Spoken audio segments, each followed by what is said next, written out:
our first segment, we're going to cover a topic that many of us may have heard about already, right? So this guy, Zoran Mandani, he's really he has a mayoral campaign going on and has really succeeded, particularly in getting the Democratic nomination, and major upset to some people, I suppose.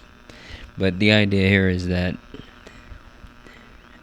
it seems like, I would say, establishment figures, both on the left and the right, are after this guy in particular, right? And despite them comparing this guy to Osama bin Laden, there are he campaigned on promises that were really, I would say, important to really us brokies out there, right? Because today we're going to be looking at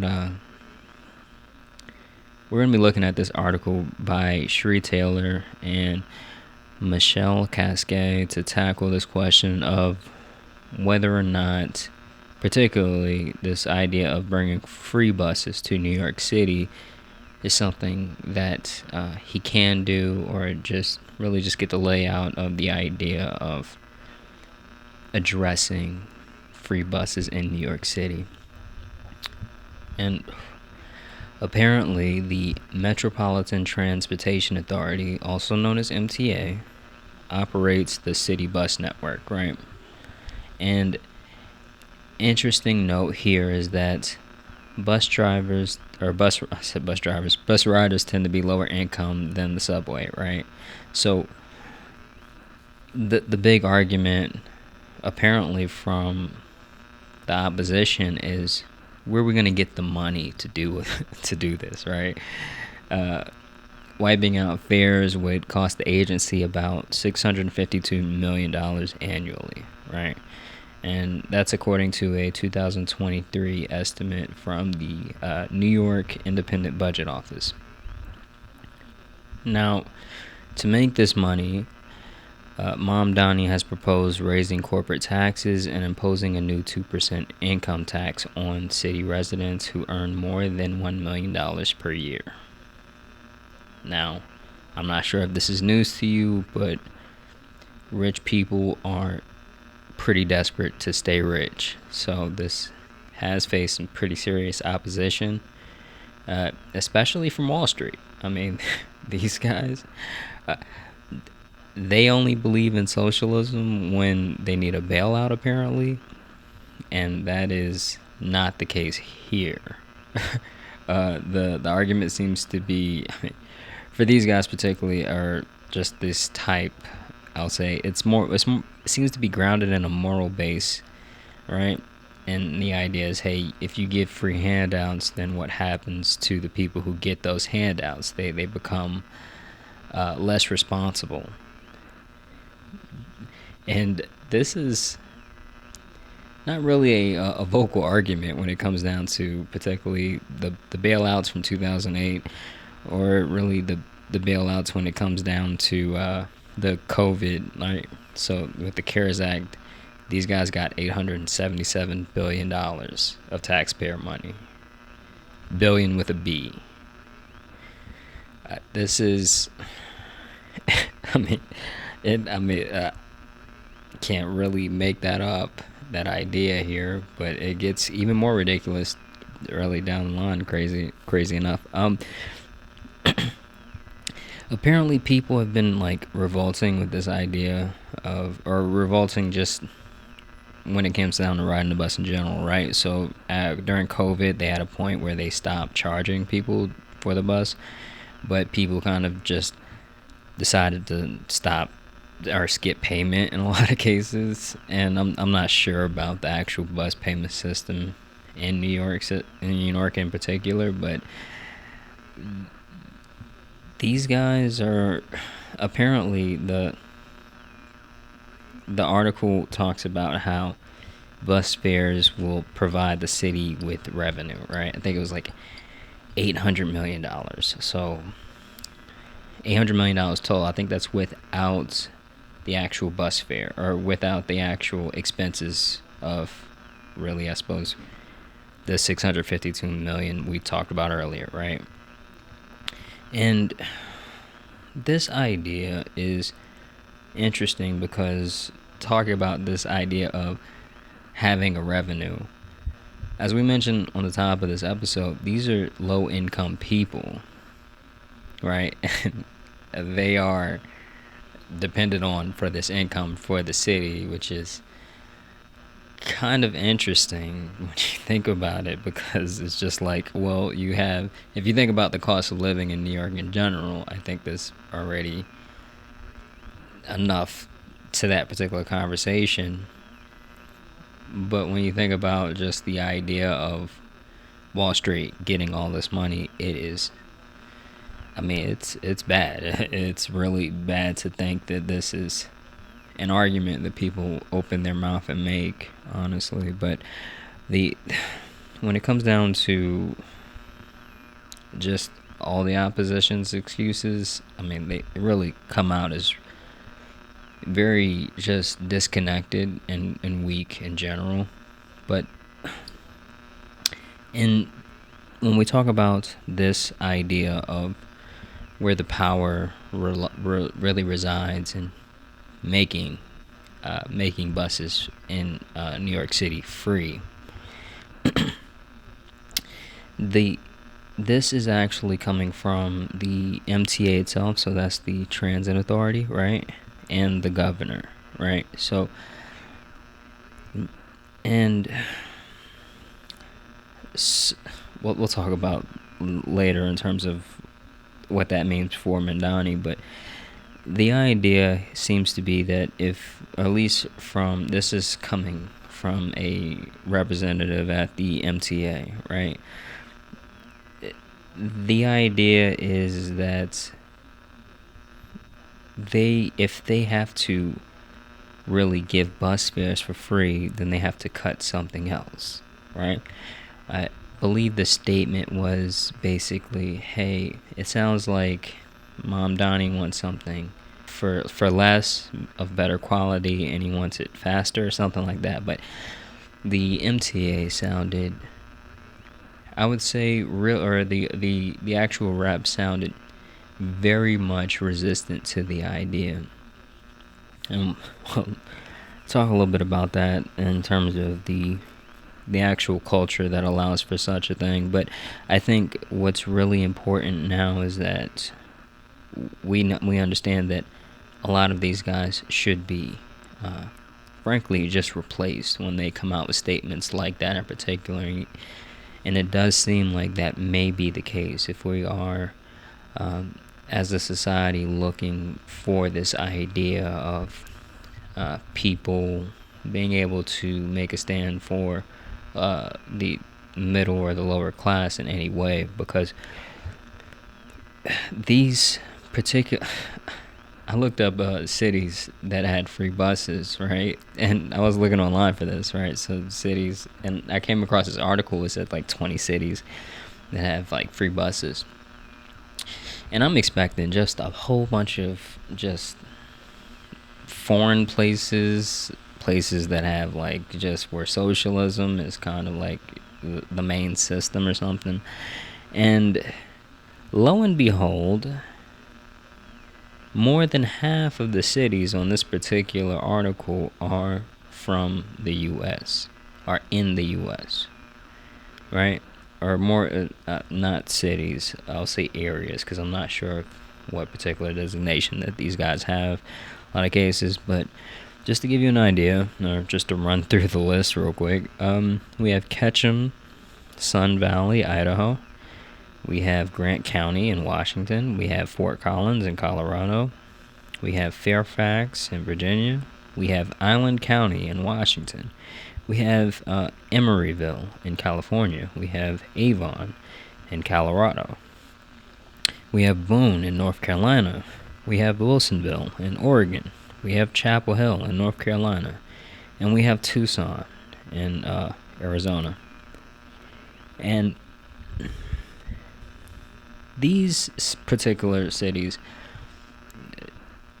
they seem to talk about or at least from what I've seen so far, these are good things result from the idea of free transportation, right? Or transportation that is within the city, right? So a few things would be better traffic, cleaner air, more people moving around the city to more places.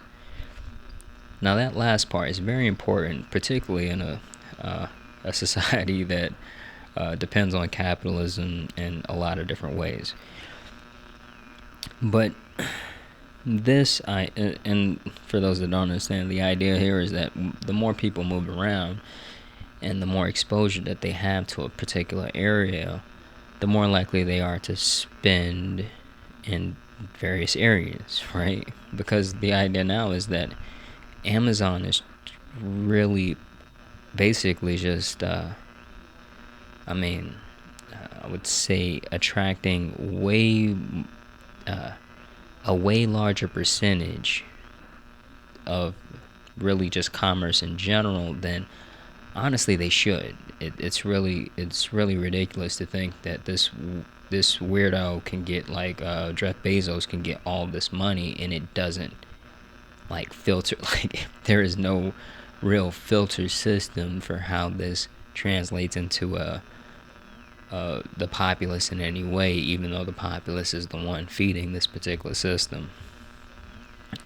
But when it comes down to essentially the city in general, right? I think we should understand something. When it comes down to cities, right? There's a particularly something that came out, or this idea of acupuncture architecture, right? And this is something that was really originated in, or not really originated, but it really stemmed from a kind of the traditional Chinese methodology of acupuncture. And in so many words, it's basically addressing the failure of pieces of a city in acknowledgement that it helps the health of the whole city, and particularly, I would say, the magnetism of a city, right? Because when it comes down to this argument, it's never capitalism versus socialism, right? Because no society would be able to survive completely on capitalism. It doesn't work. Why would you want to not pay or why would you want to allow politicians to accept bribes? You know what I'm saying? It gets really dark really fast when you do that, and we're already seeing quite a bit of that now. But the idea here is that when you correct pieces of a city to start to essentially create magnetism for the whole, it's a different element of that you see. It's a different element in which you see the profit from what you do, right? From that particular investment, right? Because we can't depend on every single piece of the city to be a direct indication or a direct benefit in terms of profit, right? So particularly, I haven't looked this up and verified this, but I've heard, I'll look it up and verify it at some point, but I've heard that the idea of libraries in general, it came up in, I want to say Rome, when they say basically the idea and the sentiment was, hey, whatever we can do and provide for our citizens for free is really our indication of our indicator for a value as a society, right? And I'll say the idea now needs to be transformed, because we need to keep that sentiment, but we need to understand, what does that mean now, right? So this idea of acupuncture architecture, in terms of how it relates to this idea of a free bus system, we need to understand something. Free buses will essentially make the city more people will travel around in the city. That is what you want. If you are a business in that city, you want more people getting around and getting out. This idea of exposure, right? This is magnetism. This is why a lot of our cities right now are essentially failing, because they don't know how to create the balance to really create real magnetism, in my opinion. Now, the idea here is that we want to really create magnetism, create and generate essentially, more people getting around the city, of course, but also this cross pollination, we'll say, between socioeconomic classes. That is important. We need that. We need that because a lot of these guys, particularly like just the ultra wealthy, they are suffering from a mental illness that a lot of us really just don't understand. And the idea here is that these people are so disillusioned with themselves. It is like it's crazy. It's honestly, it is so sad. But the idea is, and this kind of, I guess we'll talk about this and we'll actually talk about another thing. But the idea here is that I think we should understand that particular, for the sermon, I suppose, the idea here is Sagittarius would represent something that I think really relays this message in terms of the illusion or the disillusionment that a lot of these guys are under. And Sagittarius represents a lot of things, of course, but this idea of riches, that's Sagittarius. Fortune, all that stuff, right? But it's also representing of philosophy. It's representing of higher knowledge, right? So let's just focus on that for this particular idea. These people, they get particularly rich in whatever ways that they can, usually just bribing politicians and or just serving just people as a morally corrupt person, whatever they do to make money. The idea is they think that them having money is evidence that they are philosophers, Sagittarius, or even just a holder of higher knowledge, Sagittarius, when, to be honest, they're filled to the brim with people who are not disillusioned, but serve the disillusionment, right? They actually want these people to keep them, like usually they're around people who are hiring them or are able to get money from them. So these delusions of grandeur are consistently served. But this cross-pollination, in terms of this idea of more people getting around the city, having more interactions, you start to realize just how human you are, Like, a lot of these guys, seriously, and it sounds silly to think about it, but they really don't know. They don't know. Their lifestyles are completely different. And this is something that I think a lot of people need to understand when we talk about things like cross-pollination, and we talk about really just the idea of interactions between socioeconomic classes, because, like I said, it gets these guys, the way they talk in private, like if your friend talks to you in a certain way at a bar and he says something stupid, you're just gonna look at him and say, "Hey, Fred, that was please don't embarrass yourself." These guys, they start like feeding poodles like braised steaks and stuff, like they will look at you and if you are like the butler, you're just gonna be like, you're gonna be trained to keep a straight face. And that's how these people are. That's how these people interact with regular common folk, I will say, right? That's how it is. But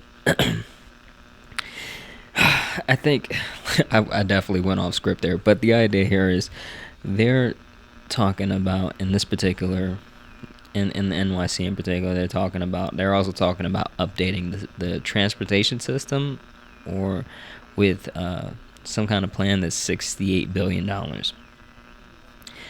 Uh, this is interesting because we use like this whole talk around, oh my God, this is gonna cost however much a year or whatever, that like you don't the to have this investment in terms of actually upgrading the system, we really do need to understand something.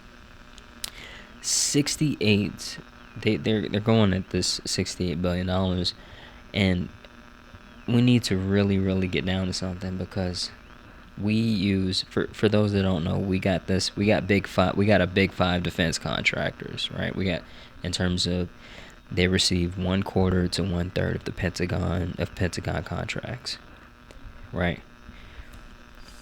The competition there, the so-called, like, people talk about capitalism and stuff like that, for, like, oh, socialism is morally, detrimental to people and stuff like that, but and and who knows, I think there's an element to where we need to worry about how we combine things and how we do things, but to have that be an argument when you're being funded by any of the big five contractors, defense contractors in general, is hilarious. It's honestly hilarious. That I keep going off script, but there's one expense, like the most expensive, I would say, it's over $1 trillion it's gonna cost us, and there's like a defense contractor who's charging us, but the actual product, I want to say it is a plane or a jet or something like that, but the actual product, I want to say it's Raytheon, but I'm not quite sure on that. But the actual product is filled with problems. They're like, it's just like, there is so many things that don't work, and this is what you get when you have people or corporations who are experiencing exactly what these guys are trying to blow the whistle about. This idea here is, we're looking at companies that don't even have a clue about the idea of competing, making a better product, being more efficient. They don't care. They don't care because they pay the politicians for their socialism. You know what I'm saying? Like, they get it. They get the system, right? And it works for them. But I gotta get back on track. But the idea here is that all of these guys have this thing where that money's definitely coming to me because I'm in the system, and I know it's coming to me. And when it comes down to particularly things like this project that's coming up to update the transportation system, it's something I think that we really need to look into, because all these cities that I mentioned before is definitely maybe places to start with, but the idea here is, are there contractors who are simply able to stuff money into their pocket and benefit from just the system in general? Because I haven't looked into this particular problem, but I will say that's definitely something that's something that we should definitely worry about, especially knowing the culture that's kind of really just permeating throughout our system in general. Now, this is, in terms of just the improvements in general, I would definitely urge any particular politician to look into stuff like this when you have big projects and you're dealing with the same, and you find a pattern where you're dealing with the same contractors. A lot of the times those guys may be suffering from just the same idea that these big five defense contractors are, and that is, hey, I pay the politicians, I get my projects, and that could be a huge thing. Uh, now, this idea of the governor and the MTA officials, I suppose, with this particular project, we need to understand that these guys may need to be subject to just more oversight, more third-party investigations in general. Because what I find really troublesome is the MTA openly, or that MTA rep just openly speaking out. I would say that sounds like somebody who's very used and very comfortable with the idea of getting kickbacks and not having to really roll their sleeves up to do anything. So, definitely something to look into. And like I said, not throwing out, I wouldn't throw out accusations like that, but that is very worrisome to think that this is a candidate and they're speaking out, period. It's just a total red flag in my opinion. But in terms of Mamdani in general, this idea of just coming into this particular system, I think we have to understand something. We can't stay completely clean while we clean up things. Like that's the idea here. And just to give you guys an idea, there's a politician, right? Huey P. Long. He was a politician in Alabama, right? And he made noise, and he got a lot of things done, regardless of the fact that he had established opposition, very real established opposition. Maybe not as entrenched as some of these guys today, but still established, right? And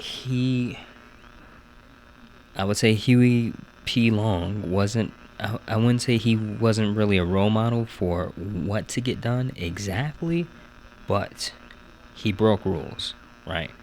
And he played politics like a pro, right? It's interesting because it's just like, I think when you have to get down to do certain things and you have really the right ends and the right means, you may have to do it. You may have to get this done. And I would say that, for instance, like the real engine, I would say, in my opinion, I think the real engine behind Trump's success and causing all of the stir that he's been causing is the fact that the establishment sees him as useful, right? That's the thing, right? He's like, I think the whole thing is, I would say, like, there is so much theater going on. Maybe not every single representative is involved with this, but I think a lot maybe, and I'm talking across the aisle, Democrat and Republican. Just the idea here is that I think there's a lot of theater going on here, and the idea here is that I think one of the main things to note here is that Palantir is not like it's not a partisan thing. You get Democrats on Palantir and Republicans on Palantir. If Joe Biden would have tried this, would have pulled this, create a centralized database in Palantir, yeah, it would have been, no, it would have been a riot. It would have been an absolute riot, and for good cause, honestly, for absolute good cause. But now it's just like, oh well, our cult leader says like it'll be okay, like I'm like, okay, right. Like, you guys will be like in that 5-minute city that we were talking about a few months ago. Like, what's going on? Don't know, but this kind of like, this is the idea here is that we need to understand that real pushback is going to be present, right? The MTA particularly, right? So this particular idea of free buses, it's the governor and MTA. The governor, I think, would need to face real opposition and real opposition from, I guess, the people in terms of a real grassroots opposition. But the MTA would also they get it's staffed by 23 voting members, right? And the mayor can recommend 4 of them. And in order to make good on whatever promises that Mamdani is coming up with, even when it comes down to, or especially when it comes down to this particular, or not especially, I'll say one of the things when it comes down to this particular situation, he's definitely gonna have to play politics, right? He's gonna need more people on the side. He's gonna need more people on the side and start to kind of, and not just more people, the right people, because you don't want to basically partner up with people who are very, very, like, growing very wealthy off of a sick society, and you have to kind of be careful with the idea of partnerships. But the idea here is that I want people to realize that, like these corrupt people, these like cartoonishly greedy people, they're not going to just wake up one day and see the error in their ways. All right, like we need to understand that that's not the way a lot of this goes. And in terms of actually doing what needs to get done with a lot of these cases, we need to understand something. We're in the position we are in because the good guys lost. Okay, that's how we got here. And I am sorry if you thought that there was gonna be some and I'm not like saying that I'm promoting something like for illegal in any way, but the idea of dirty politics that's pervasive. I mean that's something that we need to really just have an understanding of in general, and understanding of in terms of actually fixing what we have now, requiring entrenched politicians to essentially, or entrenched people, entrenched entities to become untrenched in a lot of ways. And with this particular situation, it may be possible, but it is what is it called? It's a knife fight. It'll be a real knife fight.